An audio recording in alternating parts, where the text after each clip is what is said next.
Okay, so yesterday, you guys actually broke down polynomials and found the greatest common factor. You can do something with that, please. So I'm going to show you what you're actually going to do with it today. Now, this is one of those things that I'm going to start off by telling you. You're going to be like, why the heck do we need to know how to do this? Because in a minute, now the good news is it's fairly easy, but you're going to be like, why have we got to do this? There really is a real life application for this, I promise. Well, aside from the fact that I think these are just kind of fun. There is a real life application to it, but it's one of those things that we can't get there until you actually know how to use it. So I promise we will get there, but it is going to seem like a kind of pointless thing to do at first, and I do apologize in advance for that. But there really is a good reason we'll get to later. So who recalls from our previous unit when I say factoring something? What am I doing when I factor a polynomial? Yes, ma'am? Okay, so you're pulling it apart into the numbers that you would multiply the factors to get it. Exactly. That's not a very mathy term. I know. I say breaking it down all the time, and I know other math teachers get mad about that because it's not correct, but it makes sense. You're breaking it down into those factors that you would multiply.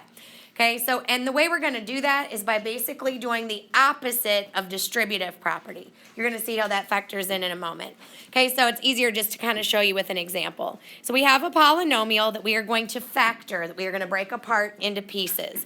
Your first step is to do what you did yesterday, and you're going to completely factor all terms. We only have two terms this time, so there's only two. What do I mean by completely factor? Undo it all. What do you mean by, you're right, you're saying it unmathy like I would, even though I know what you mean. Ooh, there we go. There's the mathy way of saying it. Getting it to the prime numbers, right? So we got to break it down.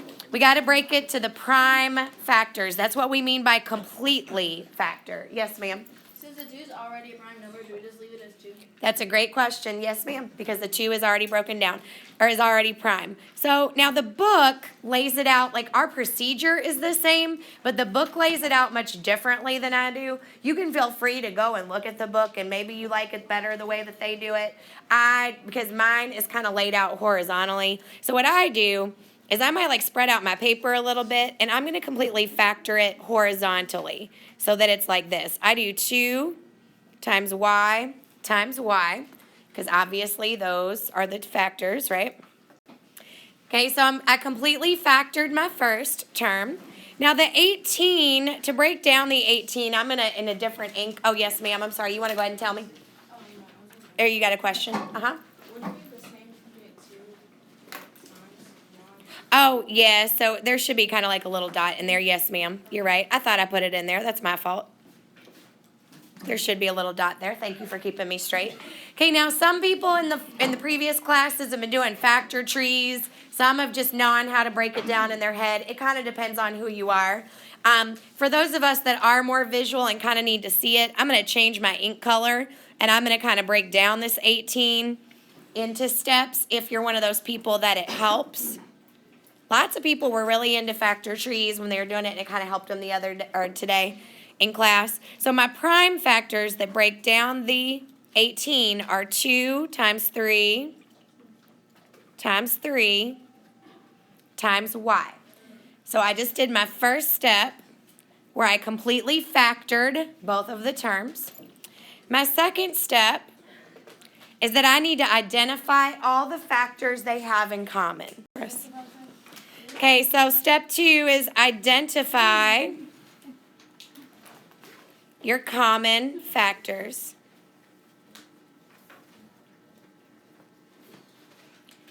And I'm going to do that. I'm going to kind of color code it because all I'm going to do is in that green to isolate that step, or how I just highlighted that step in green.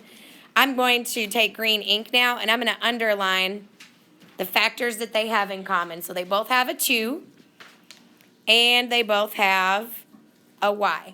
Even though the first term has 2 y's, remember you can only do what they have in common. So I'm going to identify those common terms, which are a 2 and a y. And those common factors become your GCF.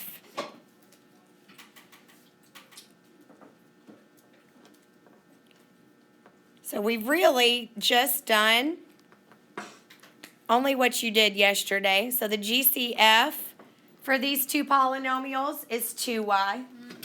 Hey, Emma, I'll get with you in a second, baby, okay? Yeah, right out of pass, honey. All I've done is what we did yesterday. Broke them down, pulled out the common factors, turned those common factors into the greatest common factor by multiplying them together. Now here's where the new thing is going to come in. So step 4, but it's not bad. Step 4, we're going to factor out the GCF. So what do I mean by that? What we're basically doing is we're undoing the distributive property. We're getting it, we're going to make it look like it would have before you did distributive. So the 2y is going to go outside of the parentheses. So in the old days, we were taking a monomial on the outside and we were multiplying it. Now what we're doing is we're like taking that 2y and we're basically pulling it out. We're dividing it. So it needs to go on the outside of those parentheses. And then what's left over from those two terms needs to go inside of those parentheses. So I'm going to zoom in here. So out of that first term, we already took out the 2 and the y, but we still have a y left over. And in the other term, we have 2 3's, right? So we're going to do y plus 9. I'm going to underline this in the blue so that you can kind of see where it came from up there. If you do want to kind of draw, oh, that was a really ugly arrow, but. So what's inside of the parentheses is what's left over in those two terms after you factor out the greatest common factor. There was a y left over in the first term. There was 2 3's left over in the second term. So that's where the y plus 9 came from. So this is what, so you see what I'm talking about when I'm saying you're like undoing distributive property? You're kind of getting it to look like what it would have looked like before you multiplied. So the good thing about that is that it makes it really easy to check your work.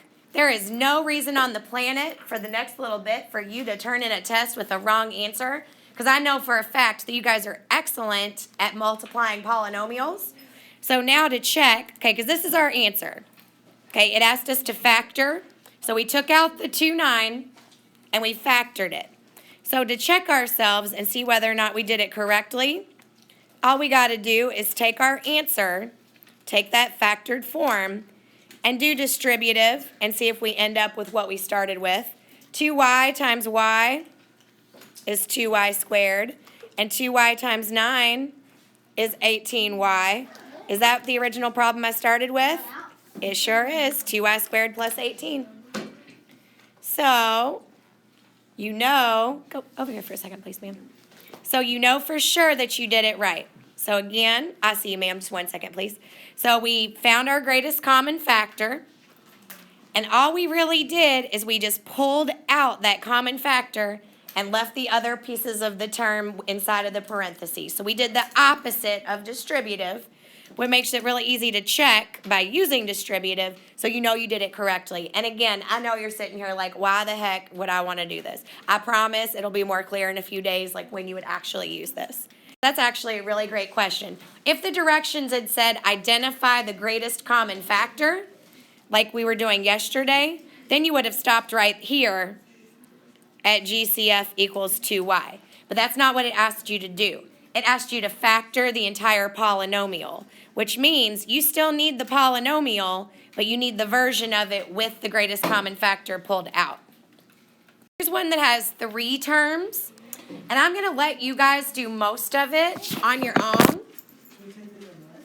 Okay, step 1, you're still going to do what you did before, where you're going to completely factor each term in the polynomial.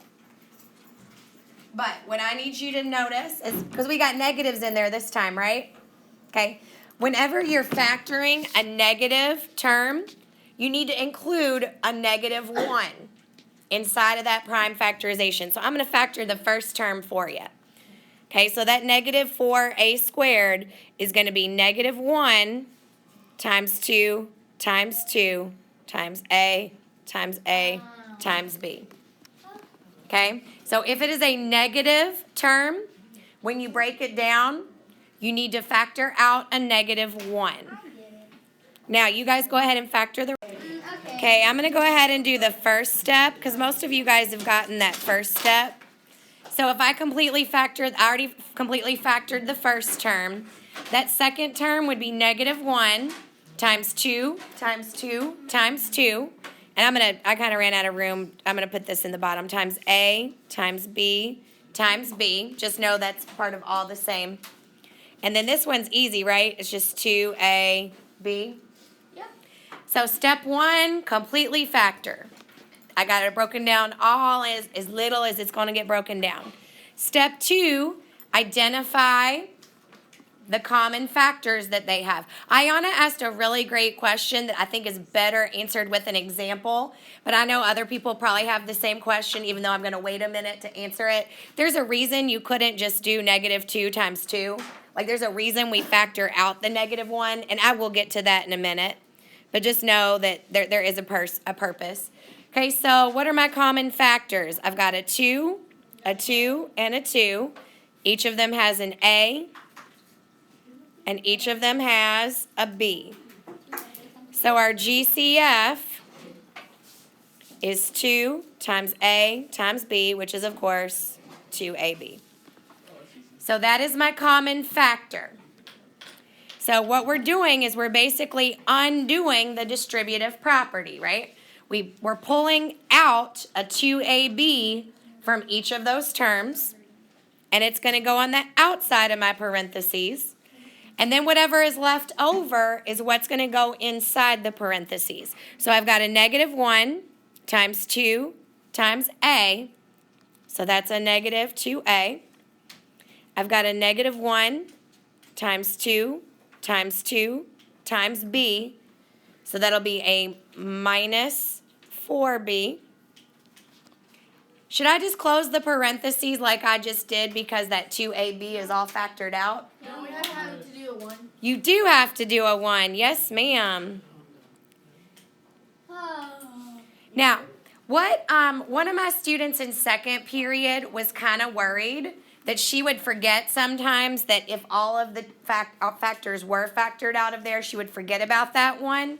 So what she's decided to do is she's going to automatically factor stuff with a 1 in there as a reminder to herself. You can do that or not do it. This step in between here is really just to kind of help you. So even though if I were going to write like the prime factorization, I wouldn't normally include that 1. If it helps you to put it there so you remember that you need to put something as a placeholder, I don't think that's a bad idea. I mean, but it's up to you. I hadn't thought to do that before. And of course, you need to go back and check it. Or that's what I would do. Do you have a question? You don't actually need that plus 1. That's actually really not part of it. It's just one of the girls in second period is worried that she's going to, and she's right to worry about that because I've seen kids make that mistake, where if they factor out all of the number or everything in that term, they forget to put a 1 down there. So she's worried that she's going to go ahead and get the habit of always putting a 1 there, just so that if she does take all of her factors out, she remembers there's still a 1 there. When you're undoing distributive property, you're dividing. So what I just did is I took, the reason we need a 1 as a placeholder is because we're taking 2AB and we're dividing it by the common factor, right? So 2AB divided by 2AB, anything divided by itself is a 1. And if you didn't, it would only be 2. Yeah, and if I just left it, oh yeah, and if I didn't put that 1 there, I would only have 2 terms if I went back and remultiplied instead of 3 terms like I know I needed from the get-go. Like if I go back and I check it with multiplication, like I should, I'm not going to get the polynomial I started with because I would still have my negative 4a squared b, and I would still have my minus 8ab squared, but I wouldn't have that third term, that 1 to multiply by. Does that make sense? No? I'll come talk to you individually. Okay? So I'm going to go back and put the right answer in here. Okay, so our final answer is this 2AB times negative 2A minus 4B plus 1. Okay, now I'm going to show you an answer to your question about, well, why couldn't I have just done a negative 2 times 2 up here? I'm going to show you an example of why that doesn't work. Try to take these two and find the greatest common factor. Take those two terms and find their greatest common factor. I'm going to show you, and do it without doing a negative 1. So what we're really doing is we're getting ready to do it wrong. Okay? Factor that negative 2AB without pulling out a negative 1. So like basically I want you to factor it wrong. Negative 2 times A times B. Because I'm telling you what you should do is negative 1 times 2. So I'm going to show you with this example why this isn't going to work for you. Oh, see, Kennedy so say that again, ma'am. The only thing that they would have in common is an A. Right. Because see, when you get down to this point in your mind, you don't have any common terms, do you? Because this one's a negative 2 while that one's a positive 2. That is why you have to factor out a negative 1 so that now you have that common factor that you can pull out. That makes sense. Okay? So this is kind of an example that highlights like why you've got to pull out that negative 1. Okay, so I've got 2 that I want you guys to try on your own. I'll come around and check yours real quick. Once you think you have them right, I'll check them. And then once I've checked them, you can get on your classwork. It's just like this. It's a set of practice on Google Classroom with the key attached so that you can be checking yourself as you go. But I want to see you guys do these first. Oh, and that's a U, by the way. Those are T's. All of them? Well, I mean, that one's a plus. Sorry. That's a plus. And then the curvy ones are the T's. Just waiting for a check, so I'll go ahead and do it now. So we've got a 3 times 5 times W. The other term is a negative 1 times 3 times V. So the greatest common factor is a 3. And that leaves a 5W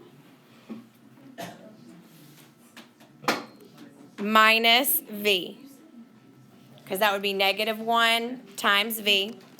Here, this would be 7 times U times U times T times T. This one will be 3 times 7 times U times T times T. We have a 7 in common. We have a U in common, and they both have 2 T's. So the GCF would be 7U T squared. Then you've got a U left over in the first term, and you've got a 3 left over in the second term.